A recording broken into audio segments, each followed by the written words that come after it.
Inductive effect का next part, ठीक है।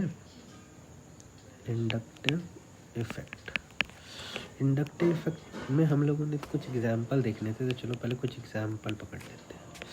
जैसे आप ये ले लीजिए एग्जाम्पल CH3CH2Cl, ठीक है। ध्यान दीजिएगा ज़रा सा यहाँ पे कि जो इलेक्ट्रॉन है वो क्लोरीन अपनी तरफ खींचेगा डेल्टा माइनस डेल्टा प्लस, और इस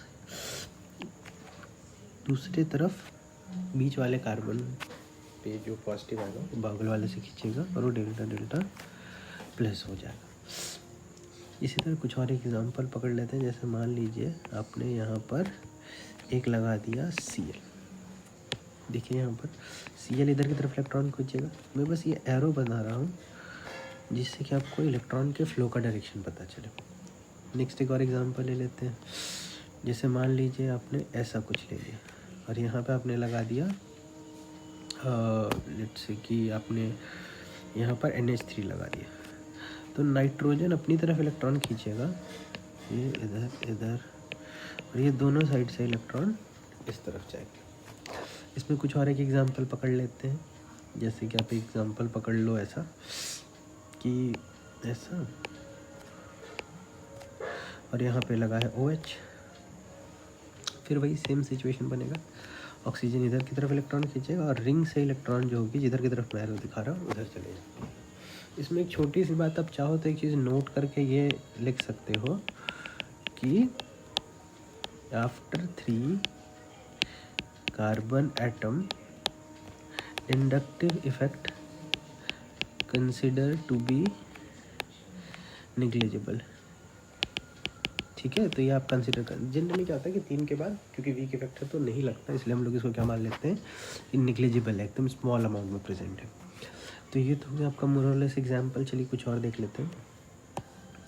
इसमें मान लीजिए किसी ने बोला कि सर आप ऐसा लगा दो, तो कभी कभी ना जैसे हम लोग ऐसा समझते हैं कि एक ग्रुप ऑफ एटम इलेक्ट्रॉन को अपनी तरफ खींच रहे होंगे। एक एटम के टर्म्स में भी देख सकते हैं, ग्रुप ऑफ एटम के टर्म्स में भी। अगर फंक्शनल ग्रुप होंगे ना तो उन सबको एक ही करके कंसिडर कर लेते हैं और देख लेते हैं इलेक्ट्रॉन किधर की तरफ विड्रॉ हो रहा है। तो ये जो पूरा ग्रुप है ना, ये देखिए इधर की तरफ इलेक्ट्रॉन खींचेगा, इधर की तरफ, तो जो नेट सिग्मा इलेक्ट्रॉन का फ्लो होगा वो इस डायरेक्शन में होगा ही होगा। चलिए इसके बाद इसी में आप चाहो तो कुछ एग्जाम्पल और पकड़ लीजिए। जैसे आपने ये भी देखा होगा, ऐसे कुछ एग्जाम्पल ले लेते हैं और यहाँ से आप लगा दो COCl, ठीक है। एसिड हैलाइड ले लीजिए। तो ये वाला जो ग्रुप है ये इधर की तरफ इलेक्ट्रॉन खींचेगा और इधर से रिंग से भी इलेक्ट्रॉन उसी तरफ जाएंगे, पर बहुत स्मॉल अमाउंट में, क्योंकि डिस्टेंस बढ़ रहा है ना, तो इंडक्टिव इफेक्ट क्या हो जाती है, डिक्रीज हो जाती है। चलिए इसके बाद मेन अपना फोकस क्या है ना आज के लिए, कि आपको माइनस आई इफेक्ट देखना है। तो जो इंडक्टिव इफेक्ट है आपके पास, इंडक्टिव इफेक्ट हम लोगों ने लास्ट क्लास में भी थोड़ा सा बात किया था कि 2 टाइप का होता है, एक है माइनस आई और एक है प्लस आई। तो अपना मेन फोकस रहने वाला है कि माइनस आई इफेक्ट पे, कि माइनस आई इफेक्ट क्या है, ठीक है। तो ऐसा लिख लेंगे कि एटम और group of atom which withdraw electron through sigma bond is called minus I group, and this phenomenon is called minus I effect, ठीक है। वैसे आप इसको यहाँ पे minus I effect ही लिख लीजिएगा, यहाँ पे भी आप इफेक्ट ही इसको लिख लेना, ठीक है। अब क्वेश्चन है, मतलब माइनस आई इफेक्ट क्या है, कि एक एटम या ग्रुप ऑफ एटम जो अपनी तरफ इलेक्ट्रॉन को विड्रॉ करता है थ्रू सिग्मा बॉन्ड, ठीक है। पाई कंसिडर नहीं करेंगे, पाई में रेजोनेंस लगाते हैं, वो डोमिनेटिंग इफेक्ट है इसके कंपैरिजन में।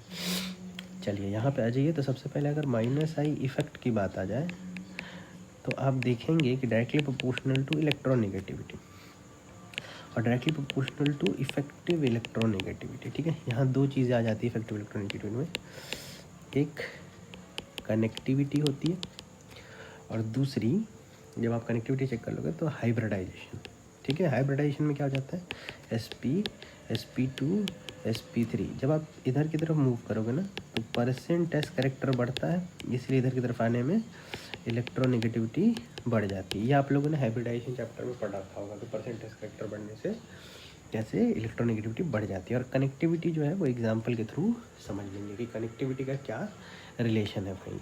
ठीक है, चलिए मैं एक एग्जाम्पल दिखाता हूँ, आप लोग एग्जाम्पल से कंसिडर करिए। मान लीजिए कि CH3F, CH3Cl, CH3Br and then CH3I। अब मैं आपसे बोलूँ कि यहाँ पर जितने हेलोजन्स लिखे हैं ना वो सब इलेक्ट्रॉन विड्रॉ कर रहे होंगे, ज़्यादा इलेक्ट्रोनेगेटिव है कार्बन के रिस्पेक्ट में। हाइड्रोजन को रेफरेंस लेते हैं तो इसलिए लिखते नहीं है हाइड्रोजन के बारे में कुछ। तो ये भी इलेक्ट्रॉन खींच रहा होगा, ये भी खींच रहा होगा, ये भी खींच रहा होगा, ये भी खींच रहा होगा। तो क्वेश्चन में आपको ऐसे लिख के नहीं दिया जाएगा, क्वेश्चन में आपको डायरेक्टली ऐसे लिख के दिया जाएगा, fluorine, chlorine, bromine, iodine.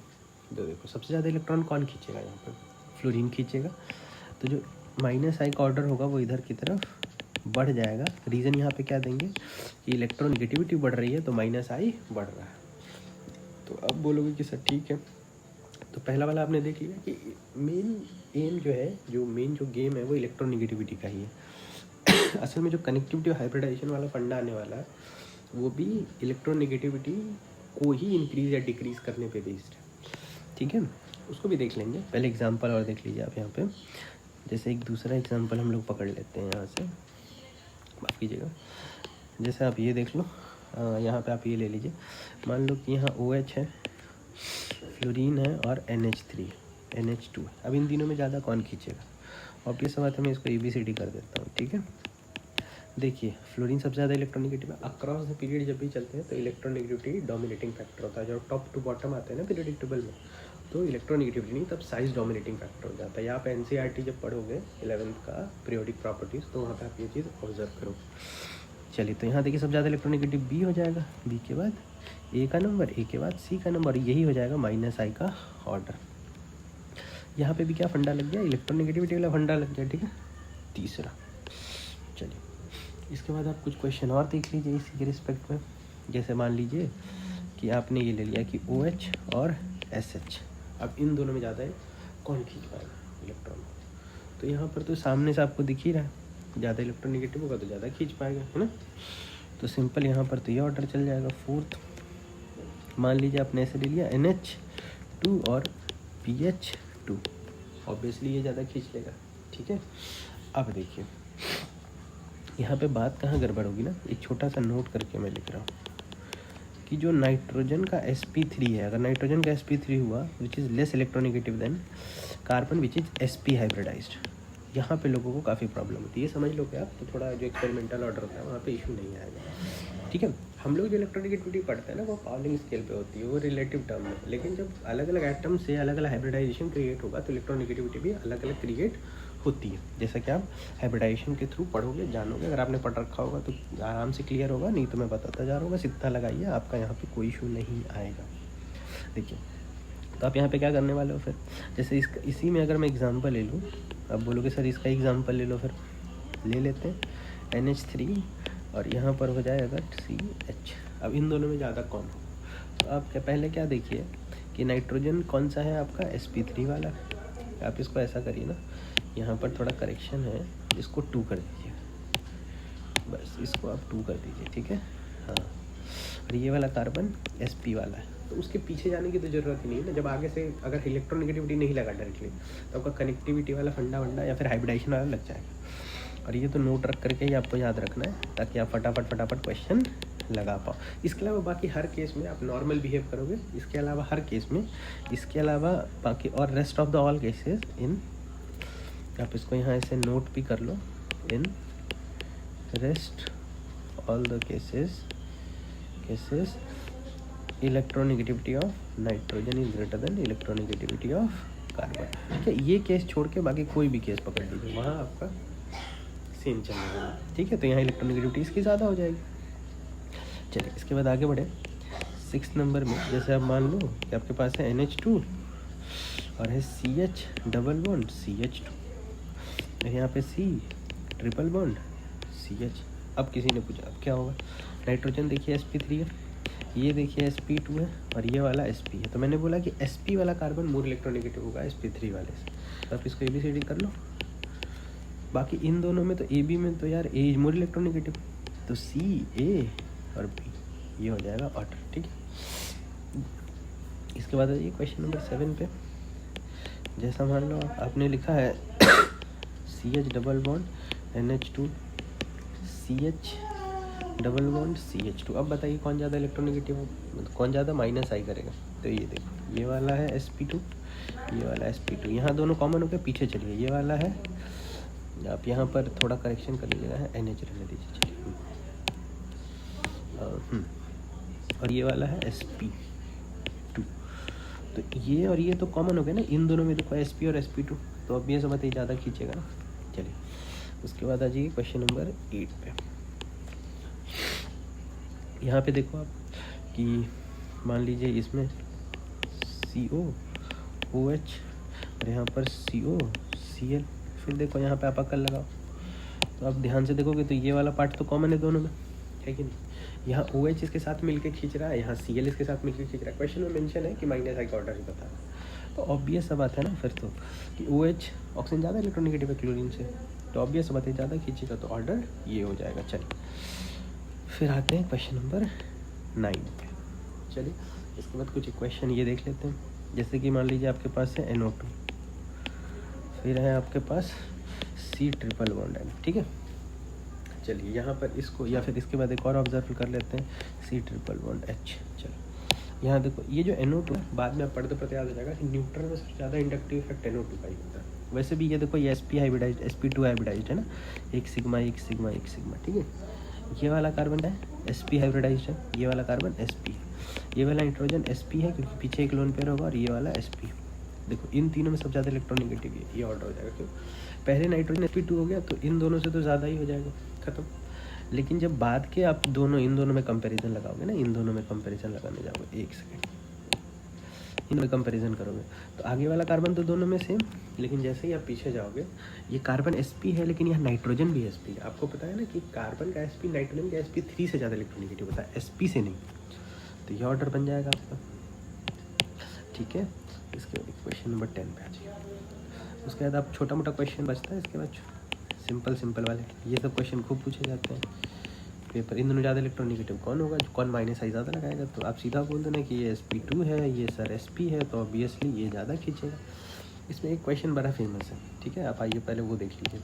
Question कौन सा है, आपसे क्वेश्चन बोला जाएगा कि भाई ये देख लो, और बोला जाएगा एक बेंजीन देख लो, ठीक है। तो क्या होता है, जनरली बच्चे क्या बोल देते हैं कि नहीं सर ये ज़्यादा खींचे, ज़्यादा कार्बन ज़्यादा है, ये नहीं। असल में क्या है ना, ये वाला कार्बन है sp हाइब्रिडाइज्ड और ये वाला कार्बन sp2। पीछे वाले की तो बात ही छोड़ दो, पहले आगे वाला ये हार गया ना, ये तो डिस्प्लेसमेंट इफेक्ट है, आगे वाला जितना ज़्यादा खींचेगा उतना ज़्यादा इफेक्ट क्रिएट होगा। चलिए लेकिन फिर अब देखो यहाँ पे एक क्वेश्चन है, इसके बाद यहाँ पे लोग फंसते हैं। ये कर लिया आपने तो आप इसमें फंस जाओगे यार कि सर अब इसमें बताओ यार कौन खींचेगा ज़्यादा।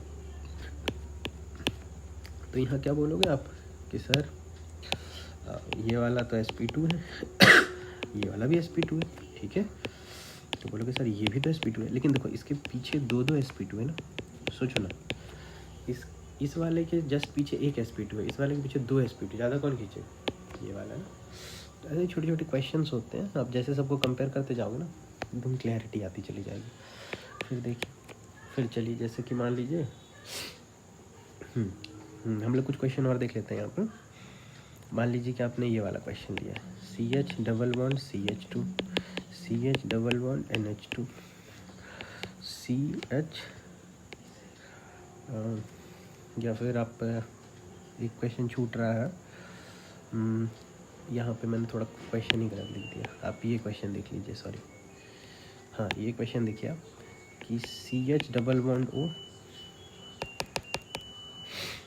CH डबल बॉन्ड O, फिर है CH डबल बॉन्ड S, या फिर आप ये लिख लीजिए CH double bond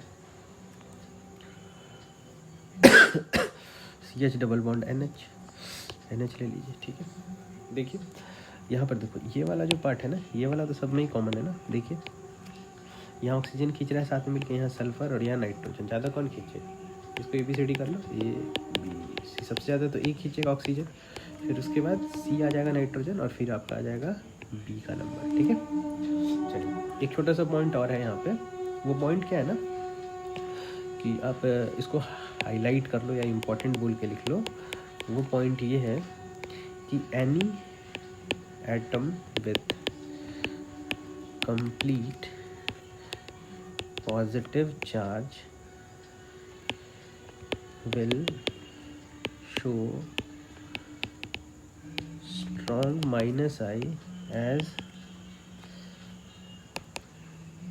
as compared to the neutral atom. कोई भी न्यूट्रल एटम से ना एक ज़्यादा ही खींचेगा अगर चार्ज हो जाएगा तो। ये ऐसा आप समझ लो ना, किसी पे पॉजिटिव चार्ज आ गया तो वो तो भाई बहुत ज़्यादा भूखा हो गया था इलेक्ट्रॉन का, क्योंकि तो पॉजिटिव आ गया। कोई भी न्यूट्रल वाला हमेशा किसी भी पॉजिटिव वाले से कम ही खींचेगा। चलिए तो इस पर क्वेश्चन देख लो आप। जैसे कि मान लीजिए आपने NH3 लिया प्लस चार्ज और ले लिया NH2। देखो NH2 खींचेंगे दोनों इलेक्ट्रॉन, लेकिन ये ज़्यादा खींचेगा। क्यों? क्योंकि इस पर पॉजिटिव चार्ज है ना, इसकी इलेक्ट्रॉन के लिए भूख ज़्यादा है। किसी में प्लस आ जाए तो हो जाएगा इलेक्ट्रॉन लेकिन न्यूट्रल हो जाए। ये तो इलेक्ट्रॉन लेकिन न्यूट्रल नहीं हुआ है, तो पहले से न्यूट्रल है ना, तो ऑब्वियस सा बात है कि इसकी इलेक्ट्रोनेगेटिविटी ज़्यादा हो जाएगी NH3 प्लस वाले। ऐसे ही मैं एक और क्वेश्चन दे दूँ, इसमें बताइए। तो फिर वही कॉन्सेप्ट, ठीक है ना। लेकिन हाँ, अगर मैं इसमें छोटा सा क्वेश्चन ये डाल दूँ कि NH3 plus OH2 plus NH2 plus NH2 और OH, देखिए तो यहाँ पे आप सीधा ही आकर लगाओ ना फिर कि ये तो पॉजिटिव चार्ज वाले ही जो ज़्यादा ही खींचेंगे न्यूट्रल वालों से। अब इसमें भी ABCD कर लो आप, इनमें भी ज़्यादा कौन खींचेगा? तो OH वाला ज़्यादा खींचेगा, B वाला, क्योंकि ये ज़्यादा इलेक्ट्रोनेगेटिव है नाइट्रोजन कंपेरिजन में। तो ये अब इन दोनों के बाद ये देखो, ये दोनों न्यूट्रल है, तो न्यूट्रल वाले तो चार्ज से कम ही खींचते हैं, तो उसमें OH वाला ज़्यादा, क्योंकि ऑक्सीजन ज़्यादा इलेक्ट्रोनेगेटिव होगा C वाले से। तो D और फिर C, देख लीजिए। आगे बढ़िए फिर सेंटी। चलिए यहाँ पे आप छोटा सा एक फंडा देख लो इसमें, इसी में लगा लो आप। जैसे कभी कभी क्या होता है ना कि ये क्वेश्चन पूछते हैं प्लस और NHH, ठीक है। इसके बहुत सारे एक्सप्लेनेशन मिलते हैं, पर अपने को अपने सिलेबस में इसका एक्सप्लेनेशन है नहीं, फिर मैं थोड़ा ट्रिक बता देता हूँ। ये जो R होगा ना आपके पास, ये होता है अल्काइल ग्रुप। तो आपको यहाँ पे क्या क्वेश्चन बोला कि ज़्यादा कौन खींचेगा? तो देखो नाइट्रोजन तो दोनों में ही अगर आप ऑब्जर्व करो तो ये तो दोनों में सेम है, तो वो तो दोनों में बराबर खींचेगा। लेकिन यहाँ जो R है ना, R ग्रुप, R असल में क्या होगा? कार्बन। तो यहाँ नाइट्रोजन के पीछे 3 कार्बन लग के खींच रहे हैं, और यहाँ 3 हाइड्रोजन। तो बताओ ज़्यादा कौन खींचेगा? ऑब्वियस बात है कार्बन वाला ज़्यादा खींचेगा ना, तो ये ज़्यादा इलेक्ट्रोनेगेटिव, क्योंकि कार्बन ज़्यादा इलेक्ट्रोनेगेटिव होता है ना हाइड्रोजन से। बस ये छोटा सा कॉन्सेप्ट है। फिर मान लीजिए आपने 18, एक क्वेश्चन बड़ा आता है ये वाला, और ऐसे आप नॉर्मल कॉन्सेप्ट लगाओगे ना तो जल्दी कर पाओगे। हम लोग बेन टूल से भी जा सकते थे यहाँ पर उसकी ज़रूरत नहीं। यहाँ कौन ज़्यादा खींचेगा? फ्लोरीन वाला ज़्यादा खींचेगा। सिंपल सा कॉन्सेप्ट है, ठीक है। तो एक बार आप देख लीजिए, मैं ऊपर से नीचे कर देता हूँ जहाँ से हम लोगों ने क्वेश्चन लगाना स्टार्ट किया है। ये देखिए, हम लोगों ने यहाँ से इंडक्टिव इफेक्ट यहाँ से स्टार्ट किया था। पहले डायरेक्शन देख लिया, फिर +I -I 2 टाइप में होते हैं, फिर -I पे डिस्कशन लिखा, फिर -I का 2 तरीका देखा, और ये हो गए क्वेश्चन हमारे -I के, ठीक है। इनमें जो भी आपको डाउट आए आप कमेंट में लिख सकते हो और पूछ सकते हो, जैसा भी डाउट होगा। नॉर्मली ऐसे ही क्वेश्चंस होते हैं JEE में, JEE एडवांस में और नीट के पेपर में, तो आपको ऐसा कुछ खास इशू नहीं आने वाला है, इतना समझ के आप।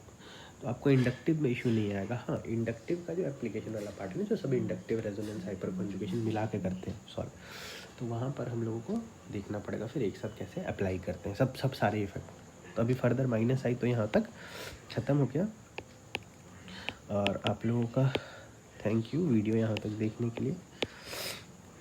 और नेक्स्ट पार्ट में हम लोग मिलेंगे और +I डिस्कस करेंगे, बहुत छोटा सा टॉपिक, और फटाफट ख़त्म कर लेंगे, ठीक है। बाकी जो डाउट हो वो कमेंट में लिख दीजिए आप लोग।